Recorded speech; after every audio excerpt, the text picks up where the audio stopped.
વીરભૂષણ ધર્મરક્ષક વિજયસિંહ બાપુ મહંતસિંહ દાદા બાપુ ધામ પચ્છલ ભાલના હસ્તે સાધુ સમાજના સમૂહ લગ્નમાં દીકરીઓને ચણિયાચોળી અર્પણ કરવામાં આવશે. બરવાળાથી ચિંતન વાગડિયા અને ક્રિસ્તુતલ આગામી 10 ડિસેમ્બરના રોજ સાધુ સમાજની 11 દીકરીઓના સમૂહ લગ્નનું આયોજન થનાર છે.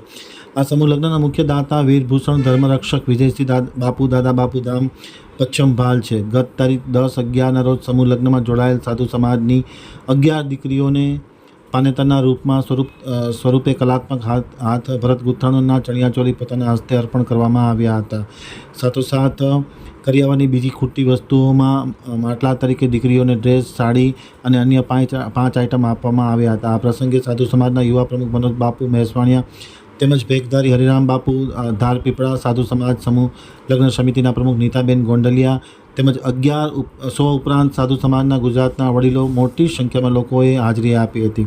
ખાસ કરીને પૂજ્ય વિજયસિંહ બાપુએ દાદાને વહાલ દીકરી ઉપર સુંદર પ્રવચન આપી સાધુ સમાજની દીકરીઓ, બાઓ અને જીવનમાં જરૂર પડે ત્યારે દાદા બાપુના ધામ ખાતે આવવા માટે આમંત્રણ પાઠવવામાં આવ્યું છે. સંચાલન અને આભાર વિધિ પ્રવીણસિંહ ગોહિલ દ્વારા કરવામાં આવી હતી.